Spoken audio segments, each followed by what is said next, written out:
white quartz, they found a whole lot of gold in it. They actually pulled out 54 pounds and 9 ounces of gold, just out of just one vein of quartz.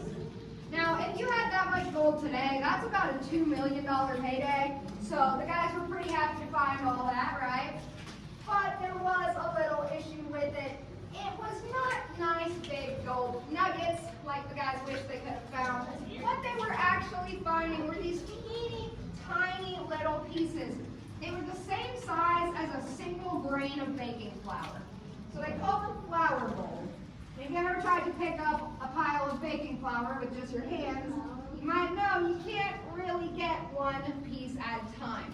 So the guys weren't really able to do much with the gold panning. What they had to do instead is grind. They're always going to keep their eyes out for any type of rust on the wall, any strips of quartz. And as we go down, you guys can do the same thing. Anywhere you see strips of white and red and orange and yellow, all of that would be an indication that we might want to dig up that vein and find ourselves some gold there. So see how many of those you can spot? See how you would have done with that job back in the day?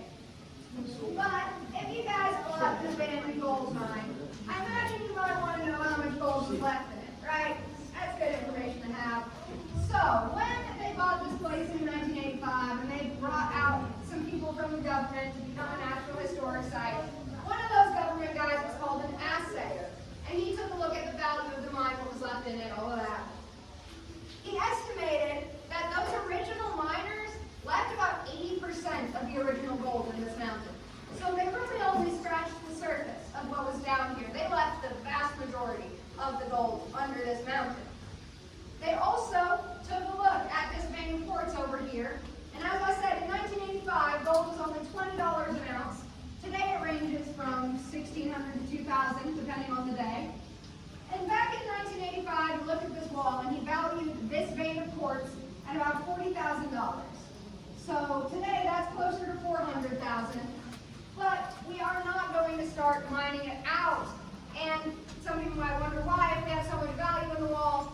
Well, as it turns out, gold mining is still really expensive, for one thing, so we still would not make a whole lot of money. But also, we'd have back taxes to worry about, and none of us want to actually do this stuff. We really just want to talk about it. So that's what we're going to keep doing. As we come down here, guys, I do have one more thing to look out for. We call this one the wishing rock, because if you hit your head, you're sure going to wish you hadn't done that. So just follow me down these stairs here. There's about 25 pounds. So this is doing any job if they are working with sledgehammer. Now, the other tool we don't use anymore when we attempt to replace it with an electric drill bit. It's got some texture on the end to break up the rock, very similar to what a drill bit is like today. And on the other end, it's nice and flat, just like a nail. That's how we're going to do it. We'll get that right in the wall there. And then we're going to go ahead and switch. But since our our hammer guy has two hands on that hammer, that means he needs a buddy. And we're going to call him the new guy because he's holding the hand shield. Yeah. Now, every time we swing that hammer, he does have to turn that hand shield just a little bit. And that's how we get the rock to start to go over.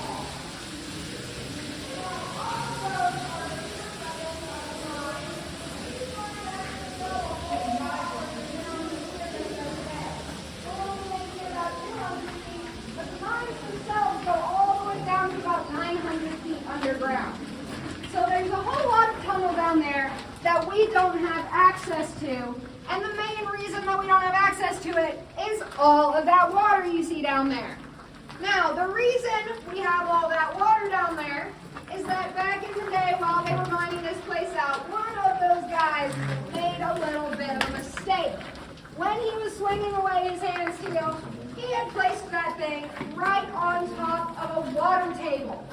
And then all of that water underneath the mines, once he broke through, it all started flowing up into the mines.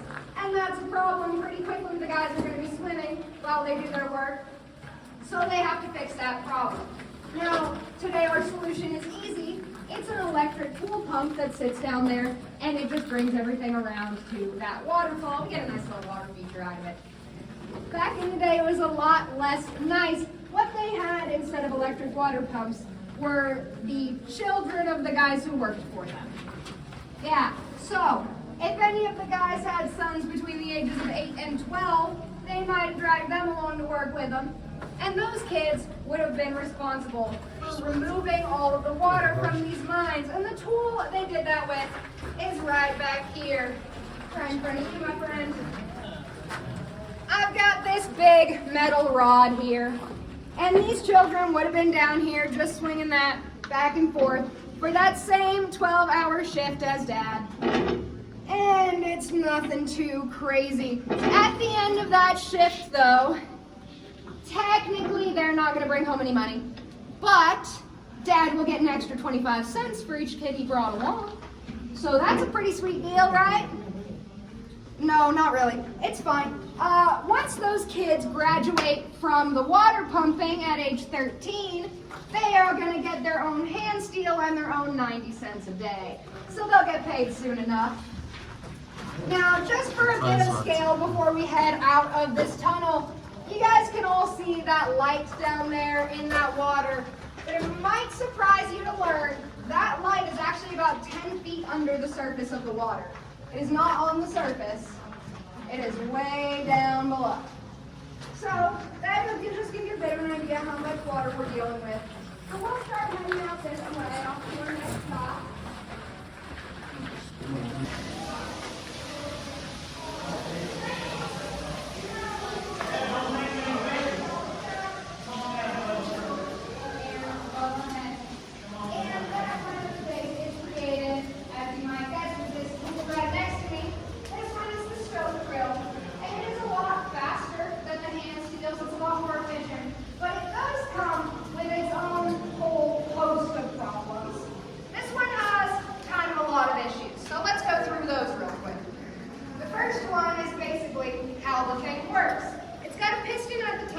And a spring at the bottom, which does mean that the drill moves for you. That's pretty nice. However, because of the way that that piston and spring works, you have to keep this drill perfectly straight up and down, and you can't let it start tilting, or else it's not going to work right. So your job is not actually to run the drill, but to balance the drill. But it weighs about 150 pounds, so you're going to have two guys, one on either side of the drill, to balance it between them. But as we are drilling 40 feet in the air, we're not standing on the ground, of course. So where the guys are going to stand instead is a lot less sturdy. They're actually going to take a plank, maybe about like a 2x6, and they're going to find a little hollow in the wall and another hollow on the other side of the wall. And they're just going to stick that plank in there and wedge it in and get it in nice and tight. And then they go stand on the plank.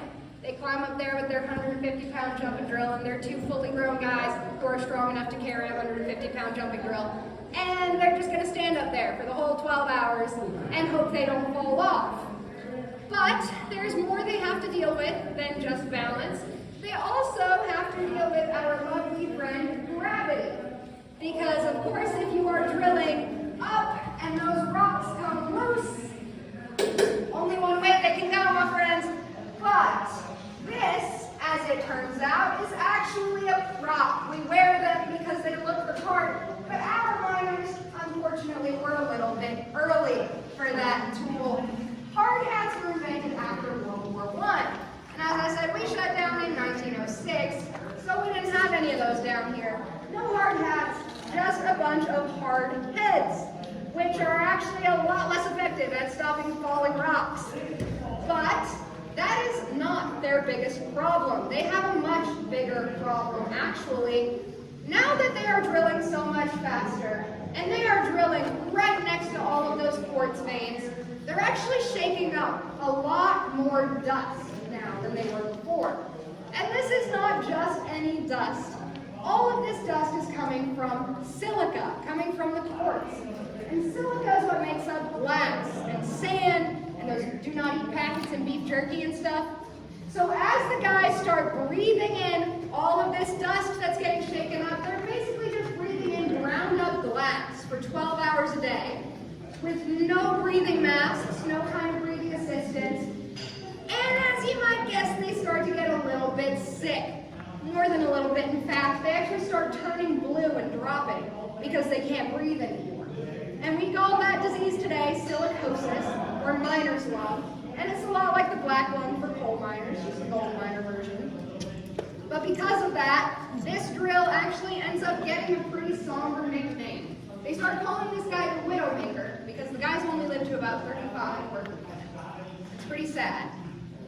But that's kind of a thorough move, though. Let's bring it back over. So, I mentioned that we are no longer an active gold mine, but about 200 feet above us, Dahlonega does have an active gold mine.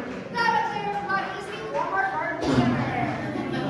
Yeah, welcome to Dahlonega. You may notice also when you go in there, there's a restroom next to it, which is most certainly not related to that blue pipe you see hanging there. We'll keep on moving. I would not like to do that.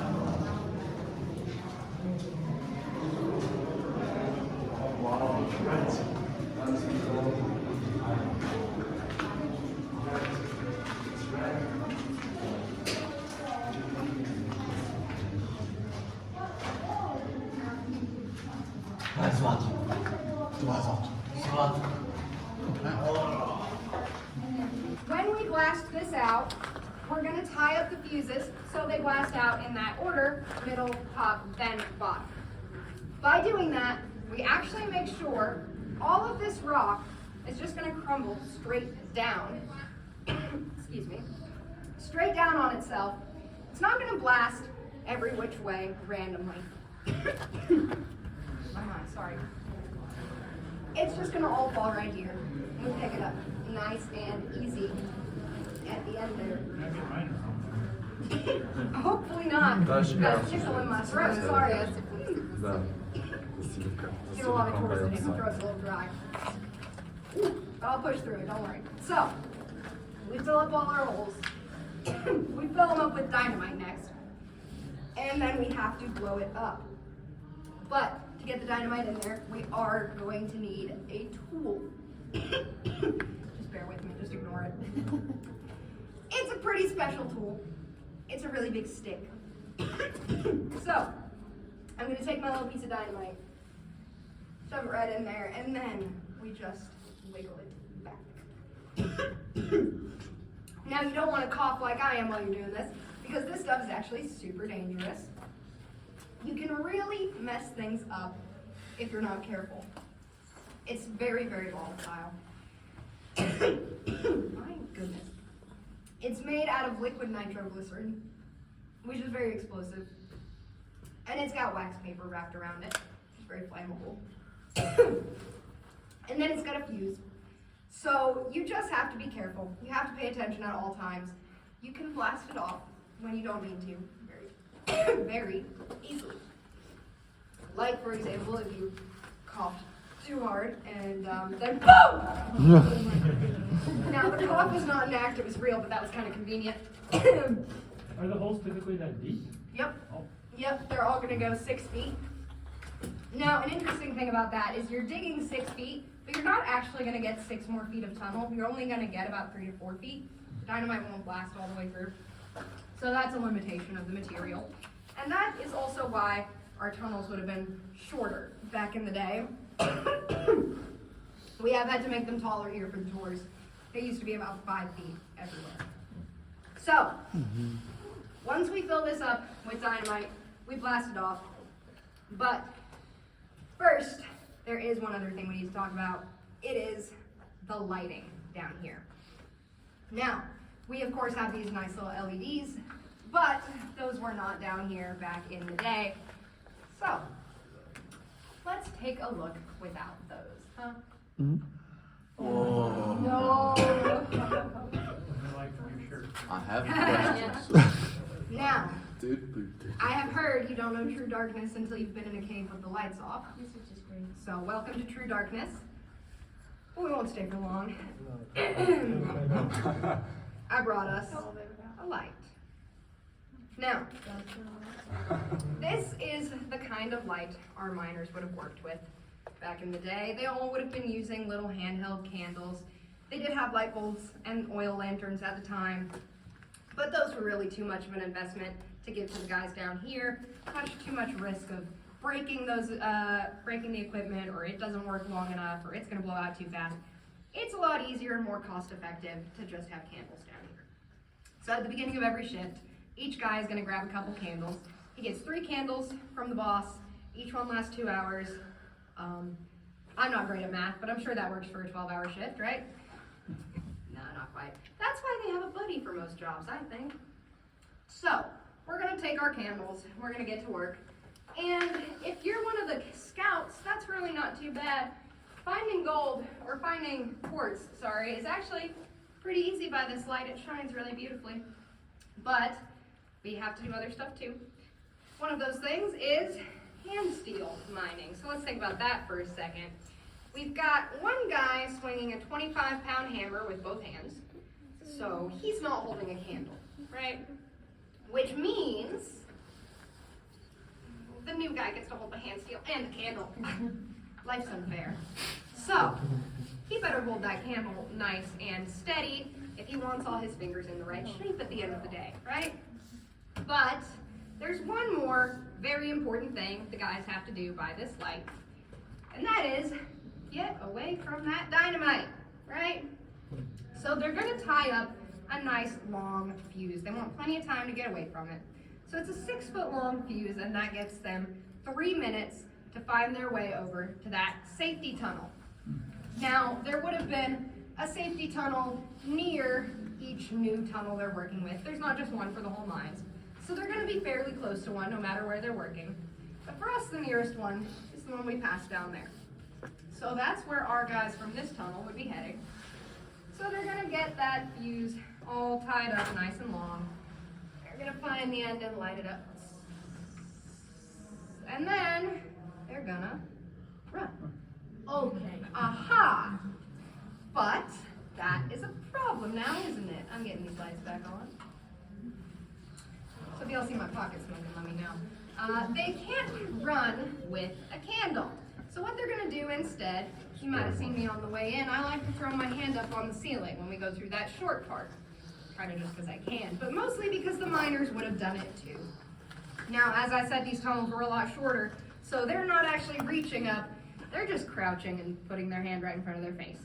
But if any of that rock dips down in the middle, they'll know in advance and they can duck. With the other hand, they're just gonna slap it on the side where they want to turn, and they will just follow that wall all the way to the end of the tunnel. Once the wall stops, they can take their turn and make their way down to that safety tunnel. Now, the reason they want that safety tunnel located where it is, you might notice it's kind of a U shape from here, right? So when we blast off that dynamite, there's gonna be a really strong blast of energy. They call it a concussive blast, and it can blast out your eardrums, actually. So when the guys are running away from this, they don't just want to be far away from the dynamite. They want to be in the opposite direction of the dynamite. It's going to come down here and hit that wall, and that blast is just going to go straight out to both sides. But since they're down another tunnel, back that way, that blast will just go straight by their tunnel. So that's why we want our safety tunnel where we do. We're avoiding the sound waves from the dynamite, not any of the shrapnel, right? Now, there's one more very cool tool that a lot of these guys would have used, and it is just down this hall to our right. So I'm gonna head out the middle and you guys follow me that way, okay? Here. And then we've got some of those Edison bulbs as well, not electrified, of course. We'll come all the way down this way. And then right here is going to be our last stop. And this nice big tool right here. So as you all come down this way, you will notice this big metal monster next to me. This is the drifter drill. Now, we get a lot of cool improvements over that stoke drill once they bring in the drifter. However, both here in our mines and across the country, these are really only used for a very short period of time, just a couple of years. But we have this one, which was made in 1903. So it's roughly around that 1903, 1905, 1906 range, really just a couple of years. So these are actually pretty rare to find. There's only 2 in the country that are in this good of condition. I know this good condition, right? But this one still turns on, actually. It is over 120 years old, or about 120 years old, and we can still run it, and I get to do that for you today. Yeah. Well, first I'll tell you how it is better than the stove drill, because it's better in a lot of ways. First of all, you probably guessed we're not dropping rocks on our head anymore. That's pretty nice. The other benefit, though, is actually a lot more important. They finally realized why all those stove drill workers were getting sick. And so they hollowed out the drill bit, and they started blasting water through it to catch up all that dust and wash it away. So now, the guys don't have to worry about that. So we've got a whole lot better setup to begin with here. But it is a little loud. It's a little uncomfortable. So if you have sensitive hearing, I do recommend covering those ears up for a second. When I turn it off, though, guys, I'll put my hand up in the air. Listen real good to the echoes that are going to come about afterward, okay? So if everybody is ready, in 3, 2, 1.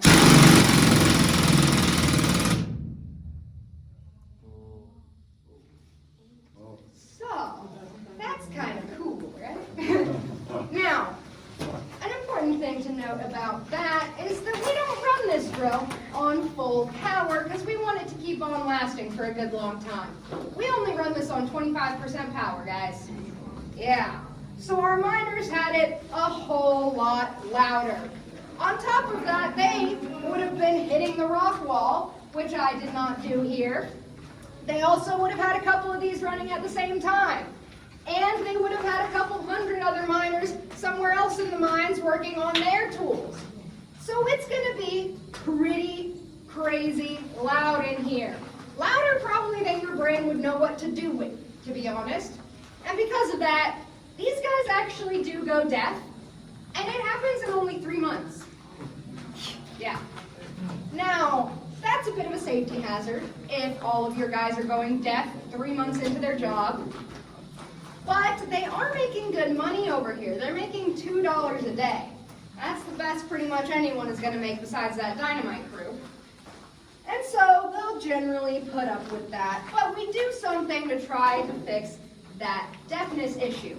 They're going to have these drifter workers come over here, work on the drifter drill for 2 weeks, and then, keeping that same $2 a day pay rate, they're going to send their drifter workers somewhere else on the property with a hand steel or something for 2 weeks, and they're going to get to alternate back and forth, keeping the same pay, and at the end of that, if you work it out, you get about 6 months with your hearing, which, as it turns out, is just enough time to buy a house on that $2 a day wage, assuming you didn't spend it all as soon as you got it. Just enough time to buy the house and not hear a single beautiful bird on the property, right?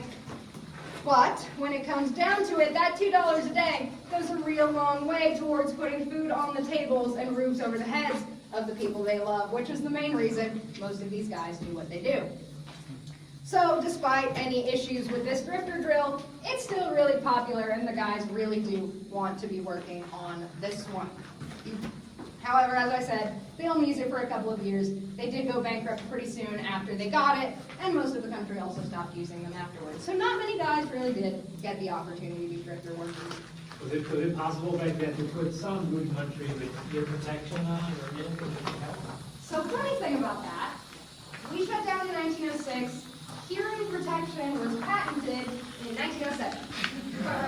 Yeah. So, that being said, patented, it could have existed in rudimentary form, but really the best the guys probably would have been doing is rip a little cotton off the shirt, maybe they have a little extra candle wax, from home though, not from the company. If they used extra candle wax from the company, they were in trouble, because at the end of the day, they would take all those little candle stubs and collect them and melt them back down and save the money. So maybe if they had their own wax, they had a cotton, they could shove something in there, but nothing standardized.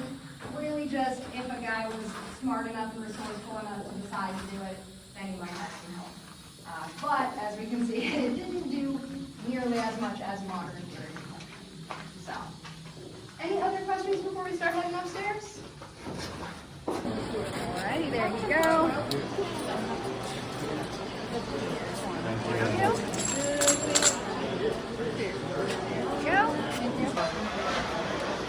ви го още няколко пъти и да го дадеш на професионалиста да... Чай да опитаме сами да го намерим, аз знам как изглежда. Браво, Шош. Добре. You washed yours away. What happened? And do it one final time. Okay, да, още един път мама. Okay, go up. So just get rid of the water now. Just like that. Yes, and actually, and try again. Не, да го даде на професионалиста. So basically, it will be like here, one goat. But now go to the professional, and they will see if you have some.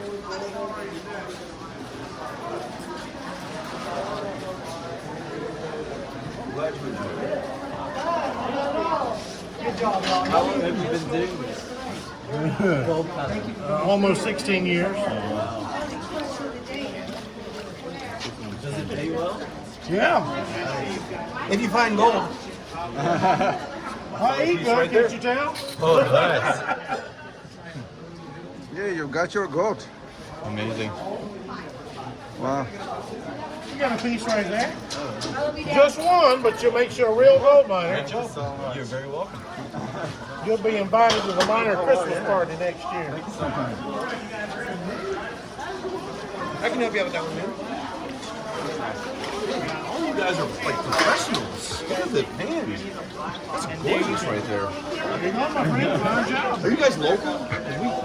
We need the help. We need the help. Happy birthday. Happy birthday, Simon! Simon is 5 years old today. Simon's 5.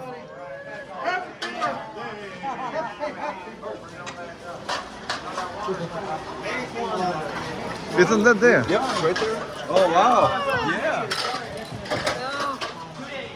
Nice. Yeah, that's actually a really nice big piece, too. And lucky. And lucky, yes, you are. Great job, man. Thank you so much. Hey, thank you guys. Are you guys ready to do some gem mining? Yeah. I'll put in a little bit.